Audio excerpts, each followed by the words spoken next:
friends, আজি আমি start কৰিম linear equation in two variables. So first linear equation মানে কি? So linear equation হৈছে যিবিলাক equationৰ degree 1 সেইবিলাকক আমি কি ক'ম? Linear equation বুলি ক'ম. Then আহিল variablesৰ কথা. এতিয়া যিবিলাক linear equationত মাত্ৰ এটা variable থাকে সেইবিলাকক আমি কওঁ যে linear equation in one variable. তাৰে general formulaটো হৈছে যে ax plus b equal to 0 য'ত কি a not equal to 0 হ'ব লাগিব. এতিয়া যদি আমি টু ভেৰিয়েবলছ বুলি কওঁ তে যিবিলাক লিনিয়াৰ ইকুৱেশ্যনত ভেৰিয়েবল দুটা থাকে সেইবিলাকক আমি কি ক'ম যে linear equations in two variable তাৰ কাৰণে জেনেৰেল ফৰ্মটো হৈছে ax plus by plus c equal to 0 ইয়াৰ লগত এটা কণ্ডিশ্যন আছে কিন্তু যে a square plus b square not equal to 0 তো এইটো কি হৈছে যে এইটো বস্তু আমাক এইটো কথাই কৈছে যে a আৰু b একেলগে 0 কেতিয়াও হ'ব নোৱাৰে হয়তো কোনোবা এটা 0 হ'ব পাৰে কিন্তু দুটা একেলগে 0 হ'ব নোৱাৰে কাৰণ দুটা যদি একেলগে 0 হৈয়ে যায় তেতিয়াহ'লে কি হ'ব ভেৰিয়েবল দুটা নোহোৱা হৈ যাব অকল কনষ্টেণ্ট টাৰ্মটো বাকি থাকি যাব আৰু যে টু ভেৰিয়েবলছ বুলি কৈছোঁ কাৰণ কি ইয়াত ভেৰিয়েবল x আছে আৰু ভেৰিয়েবল y আছে সেনেকৈ যদি আমি তিনিটা ভেৰিয়েবল দিওঁ আমি ক'ম যে ইকুৱেশ্যন ইন থ্ৰী ভেৰিয়েবল এনেকৈ ভেৰিয়েবল যেইটা থাকে তাক সেই হিচাপে আমি নাম দি দিম তাত কোনো ইমান টান কথা নাই আৰু চ' নেক্সট যে solution of A linear equation এটা লিনিয়াৰ ইকুৱেশ্যনৰ আমি সলিউশ্যন বুলিলে কি বুজোঁ লিনিয়াৰ ইকুৱেশ্যনৰ সলিউশ্যন তাক কওঁ আমি যে এক্স ৱাইৰ যিটো ভেলুৰ কাৰণে left hand side equal to right hand side হয় ফৰ এক্সাম্পল আমি এটা এক্সাম্পল যদি লওঁ তেতিয়া গম পাবা ফৰ এক্সাম্পল মই এটা লিনিয়াৰ পলিনমিয়েল ল'লোঁ দুটা ভেৰিয়েবল থকা 2x plus 3y equal to 5 ইয়াত ধৰা মই x ইকুৱেল টু ল'লোঁ 1 আৰু y ইকুৱেল টু মই 1 ল'লোঁ এতিয়া মই যদি ইয়াত লেফ্ট হেণ্ড ছাইডটো যদি লওঁ কি আছে ইয়াতে যে 2x plus 3y 2 into 1 plus 3 into 1 কিমান হ'ব 5 আমি কি পালোঁ ৰাইট হেণ্ড ছাইড পালোঁ চ' আমি ক'ব পাৰোঁ যে xy equal to 1 1 is a solution of the equation আৰু তোমালোকে এইটো পাই আহিছা যে আমি এটা টু ভেৰিয়েবলৰ সলিউশ্যনটো সদায় এনেদৰে লিখোঁ এই ফৰ্মেটটোত লিখোঁ আমি যে প্ৰথমটো যদি x, y লিখিছোঁ প্ৰথমত লিখিম xৰ ভেলুটো লিখিম যি থাকে কমা দিম নেক্সটটোত y ভেলুটো লিখিম যি থাকে চ' সেয়া এতিয়া আমি সলিউশ্যন মানে কি সেইটোতো বুজিলোঁ এতিয়া যদি আমাক কয় সলিউশ্যনটো ওলাব লাগে বুলি তেতিয়া আমি কি কৰিম এতিয়া আমাক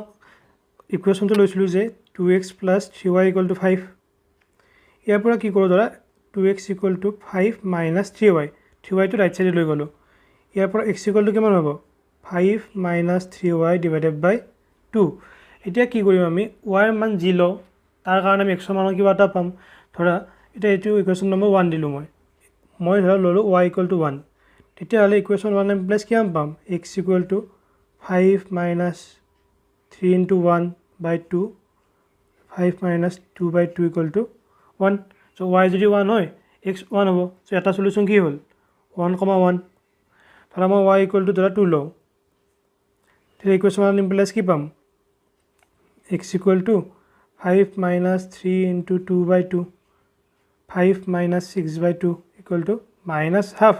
so our solution কি হ'ব minus half comma 2 so এনেকৈ আমি এটা ইকুৱেশ্যনৰ যিমান ইচ্ছা সিমান সলিউশ্যন ওলাব পাৰোঁ আৰু এটা ইকুৱেশ্যনৰ সলিউশ্যন মাত্ৰ এটা নাথাকে এটা ইকুৱেশ্যনৰ সলিউশ্যন বহুত থাকিব পাৰে আৰু ইয়াত যেনেকৈ আমি x টো ওলাইছোঁ আমি x নোলাই ফেলে y টো ওলাব পাৰোঁ ধৰা 2x plus 3y equal to 5 এতিয়া আমি কি কৰিলোঁ y টো ৰাখিলোঁ ইয়াতে x টো সেইফালে লৈ গ'লোঁ চ' 5 মাইনাছ কি হ'ল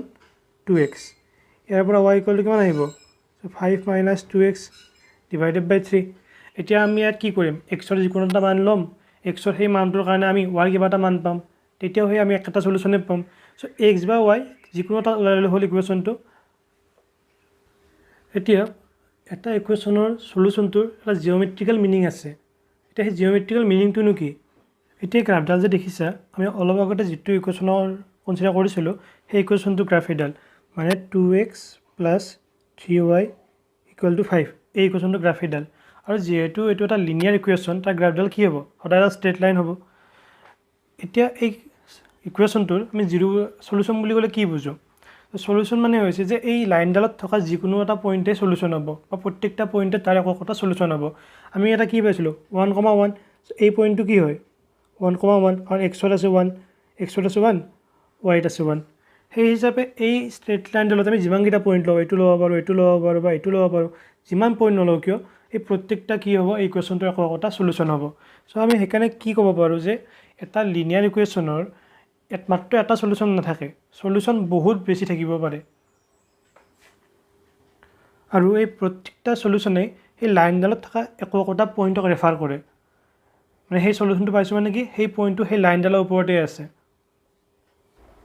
এতিয়া আহিলে যে pair of linear equations in two variable এটা লিনিয়াৰ ইকুৱেশ্যন দুটা ভেৰিয়েবল থকা তাৰ জেনেৰেল ফৰ্মটো আমি জানিলোঁ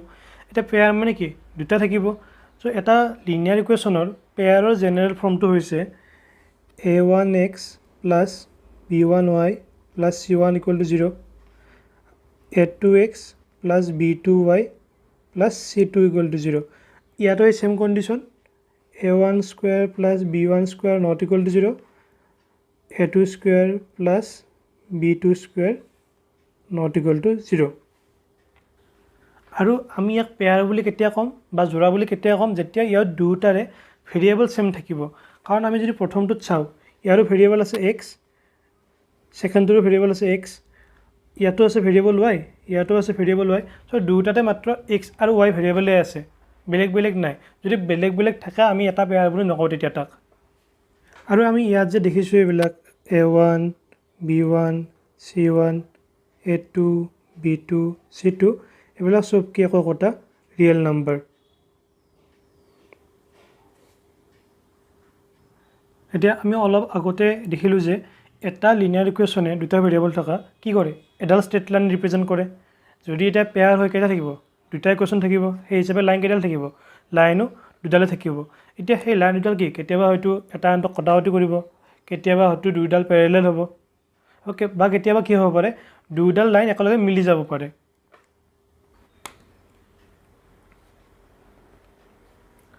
চ' এতিয়া আমি এক্সাৰচাইজ 3.1 ষ্টাৰ্ট কৰোঁ এতিয়া মই গম পাবা যে আমি কেনেদৰে কোনো এটা প্ৰব্লেমক লিনিয়াৰ ইকুৱেশ্যনত এলজেব্ৰিকেলি ৰিপ্ৰেজেণ্ট কৰোঁ আৰু গ্ৰাফিকেলি ৰিপ্ৰেজেণ্ট কৰোঁ তো এলজেব্ৰিকেলি ৰিপ্ৰেজেণ্ট কৰা মানে কি আমি ইকুৱেশ্যন বনাই লিখা আৰু গ্ৰাফিকেলি ৰিপ্ৰেজেণ্ট কৰা মানে কি আমি গ্ৰাফত সেই লাইনবিলাক ড্ৰ কৰি দেখুৱাটো এতিয়া ফাৰ্ষ্ট কুৱেশ্যনটোত কৈছে যে আফতাবে নিজৰ জীয়েকক কৈছে যে 7 বছৰ আগত তোমাৰ বয়স যিমান আছিলে মোৰ বয়স তাতকৈ 7 টাইমছ মানে 7 গুণ বেছি আছিলে আৰু 3 বছৰ পিছত তোমাৰ বয়স যিমান হ'ব তাতকৈ মোৰ 3 টাইমছ মানে 3 গুণ বেছি হ'ব এই কণ্ডিশ্যনটো আমাক এলজেব্ৰিকেলি আৰু জিঅ'মেট্ৰিকেলি ৰিপ্ৰেজেণ্ট কৰিব কৈছে চ' প্ৰথমতে আমি ধৰি ল'ম যে আফতাবছ এজ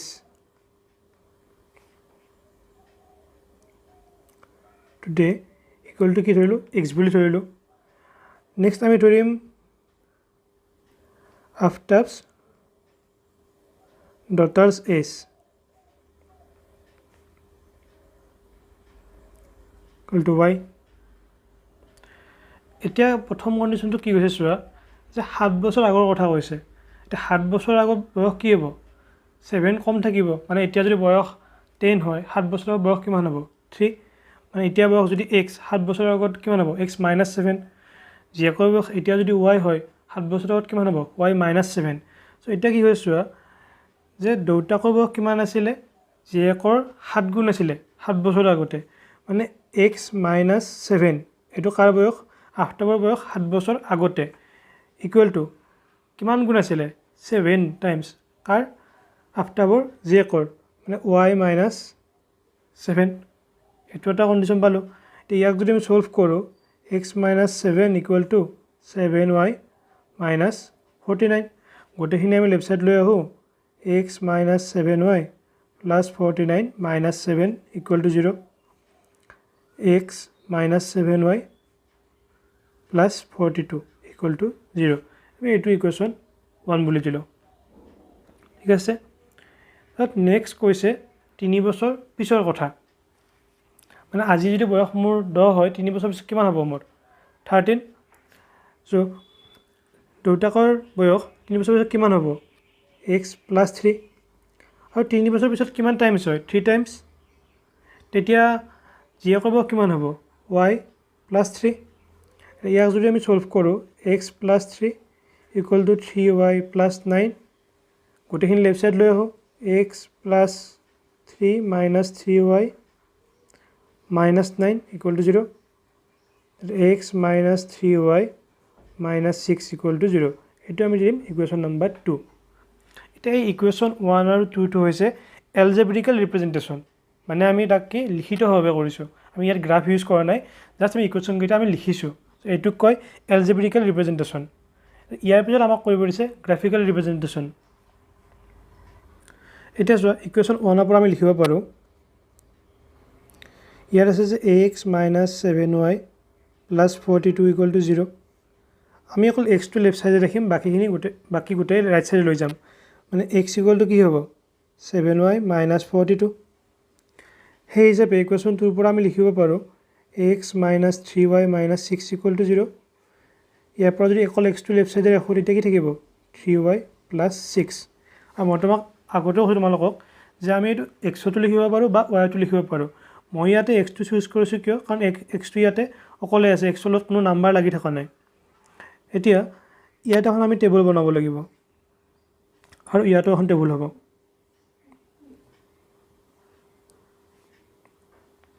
টেবুলখনত 3টা ভাগ কৰিবা. প্ৰথম ভাগত লিখিম আমি এক্স ৱাই, ইয়াতো ছেম এক্স ৱাই. এতিয়া প্ৰথম টেবুলখনত চোৱা, প্ৰথম টেবুলখনত ৱাই কিবা এটা মান ল'ম, সেই মানটোৰ কাৰণে আমি এক্সৰ মান কিমান পাম সেইটো লিখিম. ধৰা মই ৱাই ইকুৱেল টু ল'লোঁ ইয়াতে 6. এতিয়া মই যদি ৱাই ইকুৱেল টু 6 লওঁ তেতিয়াহ'লে এইখিনি কি হৈ যাব যে 7 into 6 minus 42 equal to 42 minus 42 equal to 0. মানে যদি ৱাই ইকুৱেল টু 6 লওঁ এক্সৰ মান মই কিমান পাই আছোঁ তেতিয়া 0. সেই হিচাপে এইবাৰ মই ৱাই ইকুৱেল টু ধৰা মই ল'লোঁ 7. তেতিয়াহ'লে ৱাই ইকুৱেল টু যদি 7 লওঁ তেতিয়া কি হ'ব 7 into 7 minus 42, 49 minus 42 equal to 7. মানে যদি মই ৱাই 7 লওঁ তেতিয়া এক্স কিমান পাই আছোঁ 7. চ' এইটো হ'ল ইকুৱেশ্যন 1ৰ টেবুলখন. নেক্সট ছেম আমি ইকুৱেশ্যন 2 ক্ষেত্ৰত কৰিম. ইকুৱেশ্যন 2 ক্ষেত্ৰত ধৰা মই ৱাই ইকুৱেল টু প্ৰথমে 0 ল'লোঁ, তেতিয়া 3 into 0 plus 6 কিমান হ'ব 6. মানে ৱাই যদি 0 লওঁ এক্স কিমান পাই আছোঁ আমি 6. তাৰপিছত যদি ৱাই ইকুৱেল টু মই -2 লওঁ,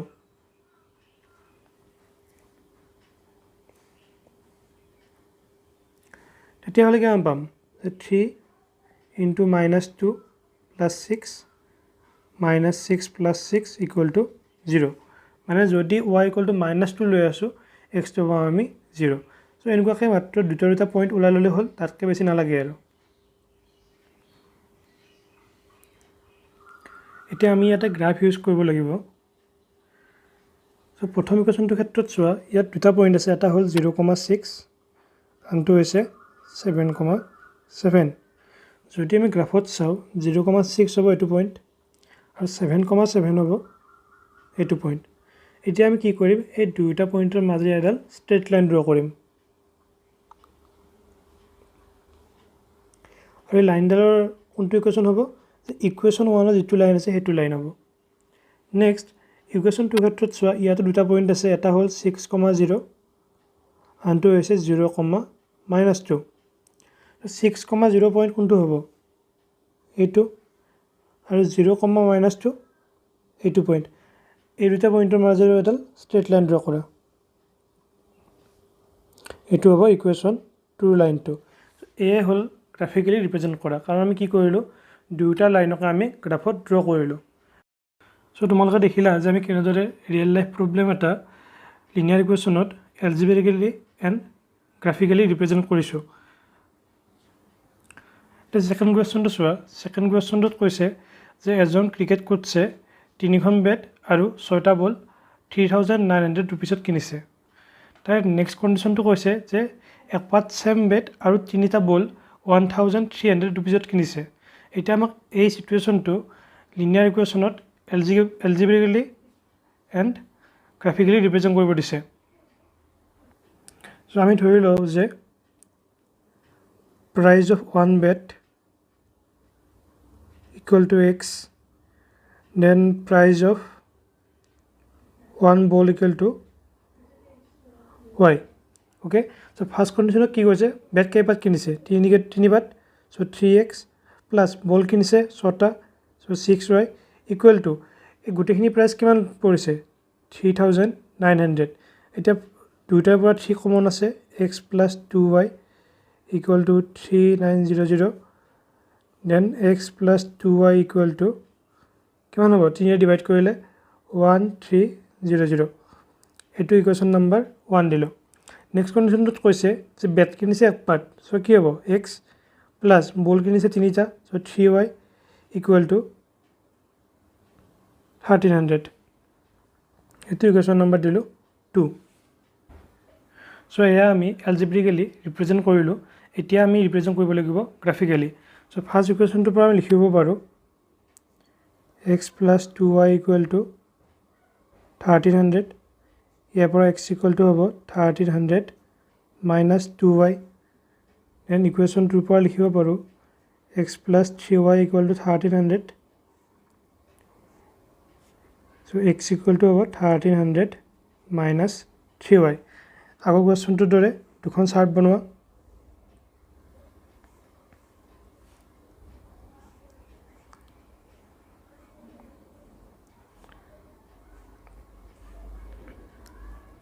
সো চাৰ্টৰ প্ৰথম ভাগটোত হ'ব xy ইয়াতেও xy এতিয়া প্ৰথম 1 নম্বৰ ইকুৱেশ্যনটোৰ কাৰণে চোৱা ইয়াত যদি y আমি ধৰা 500 যদি লওঁ যদি y 500 লওঁ তেতিয়া কিমান হ'ব 1300 minus 2 into 500 equal to 1300 minus 1000 equal to 300 মানে y যদি 500 লওঁ x আমি পাম 300 নেক্সট y লওঁ আমি 700 তো y যদি 700 লওঁ তেতিয়া কিমান পাম 1300 minus 2 into 700 equal to 1300 minus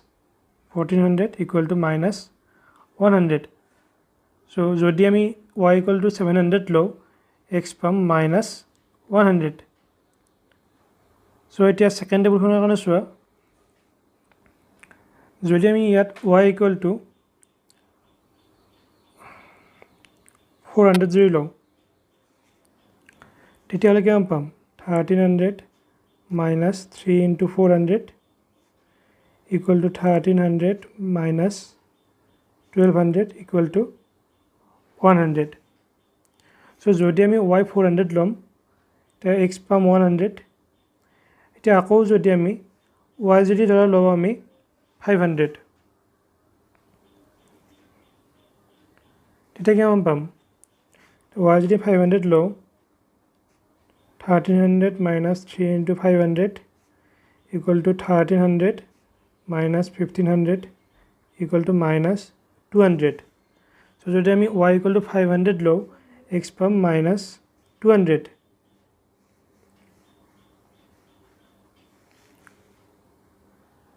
এতিয়া ফাৰ্ষ্ট টেবুলখনৰ কাৰণে দুটা পইণ্ট আছে 300, 500 and minus 100, 700 and second টেবুলখনতো দুটা পইণ্ট আছে এটা হ'ল 100, 400 and minus 200, 500 so 300, 500 পইণ্টটো হ'ব এইটো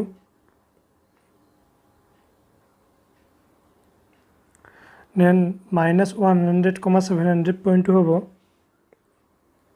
এইটো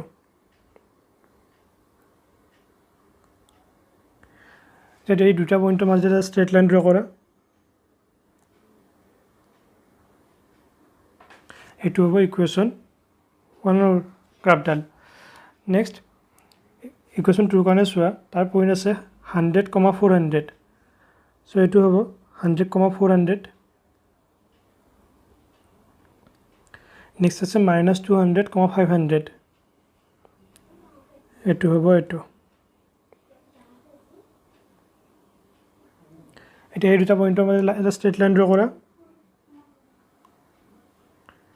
এইটো হ'ব ইকুৱেশ্যন 2 গ্ৰাফটো কুৱেশ্যন নম্বৰ 3 তোমালোকে নিজে ট্ৰাই কৰিবা আৰু যদি কিবা কাৰণত নোৱাৰা বা কিবা বুজি নোপোৱা তেনেহ'লে ইয়াত দিয়া হোৱাটছআপ নম্বৰতে তোমালোকে কণ্টেক্ট কৰিব পাৰা তো আজিলৈকে ইমানে পাৰ্ট 2 ভিডিঅ'ত আমি গ্ৰাফিকেলি কেনেকৈ আমি সলিউশ্যন ওলাওঁ আমি সেইবিলাক ডিছকাছ কৰিম তাৰপিছত আমি লিনিয়াৰ পেয়াৰৰ সলিউশ্যন ওলোৱা ডিফাৰেণ্ট মেথডছৰ বিষয়ে পঢ়িম